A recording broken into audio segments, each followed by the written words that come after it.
Hello and welcome back to the Villa View. Match preview time, and Villa are travelling to the DW Stadium this weekend to take on Wigan.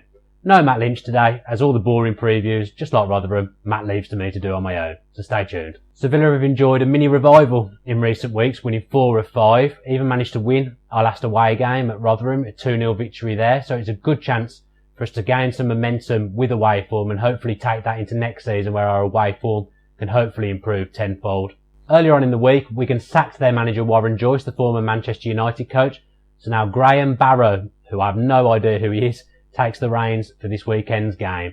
So it could be a good time to play them, but also we've seen the caretaker manager bounce that's happened at Leicester, and obviously the same thing could happen at Middlesbrough this weekend. So we do need to be wary of Wigan, because often a fresh manager will bring fresh ideas and maybe lead to an improved performance. To be fair to Wigan, they aren't conceding many goals, but they're not scoring any either, so they sit in 23rd position in the Championship. They've won 1 game in 6, which was against our local rivals, Birmingham City, so well done lads. But really, they're a poor outfit, and like the Rotherham game, they're a team that we really should be looking to beat. If you are still watching this dire preview, then I've been told to talk about Omar Bogle, but I literally know nothing about him other than the fact that he was Midlands based as a youngster and that he used to play for Grimsby. But he could be a danger man, I don't know, quite frankly. Steve Bruce had his press conference this morning where he did deliver some good injury news finally for Aston Villa. Jack Grealish is back in training along with Scott Hogan, so we expect them to be available and on the bench this weekend. He said Gabriel Bonlahor would be back next week. Lansbury also returns, but the bad news is that Nathan Baker, who's formed a good partnership with James Chester this season, he's going to miss the game. Talking to Nathan Baker, him going off last week did seem to be the turning point for Villa, as we did start to perform a lot better when we changed to 4-4-2 and moved Jedinak into centre-back, with Hutton, bizarrely, going right midfield. When I saw those changes and I saw that team lining up after Baker's injury, I was a bit confused, to be honest, like a lot of Villa fans. I couldn't really work out what was going on, but bizarrely, it seemed to work.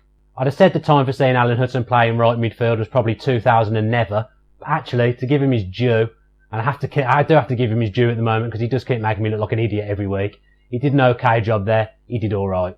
He does seem to be making me look silly every week at the moment, and I know when we do fan cams after the games, the fans are taking great pleasure in bringing up Alan Hutton and me, so cheers for doing that, lads. Jedinak moved to centre-back and he absolutely bossed the game. I thought he was absolutely unbelievable, and Steve Bruce has confirmed that he will carry on at centre-back this weekend. And to be fair, he shouldn't really change the winning combination, so this is how I expect Steve Bruce to line us up this weekend. Sam Johnston in goal, James Bree right back, Chester and Jedinak at centre-back with Neil Taylor left back, mine and everyone's hero Alan Hutton at right midfield, Amavi left midfield, and I expect Horahan and Lansbury to line up in centre midfield.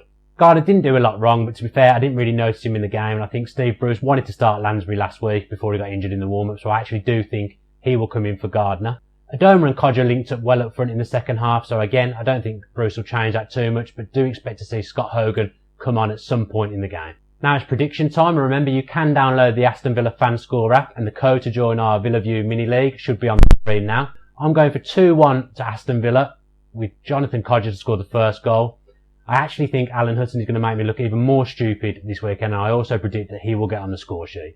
Like the Rotherham games, these games are always tighter than you expect them to be, so I do think that 2-1 is a realistic look. I've seen a few people saying that we'll go there and hammer them, but quite frankly, I don't really see that happening, and I'm hoping that we're going to save our hammering of someone for Birmingham in late April. Unfortunately, even a win won't move us up the table, but it's a good chance for us to consolidate our position in the top half, which is where I believe we should be looking to finish. We should be pushing top 10 in my eyes come the end of the season, but it'd be good to consolidate that top half finish.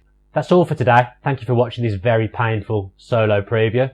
Hopefully next game Matt will be able to join me and we'll both be able to bounce off each other, because quite frankly this is probably really boring. I'm only messing around. In all seriousness, we really do appreciate all the support the channel's been getting recently.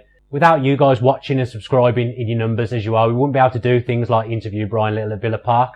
And talking to Brian Little, if you want to watch our first part, if you haven't caught it yet, please give it a watch. It is a really, really good watch. You should be able to see that magnificent man on screen now. Remember, please keep subscribing to us and watching. Give the video a like if you can. Comment below with your predictions, and don't forget, if you have the FanScore app, please do enter your predictions and join in with our league. Thanks again for watching. More content coming soon. Up the Villa.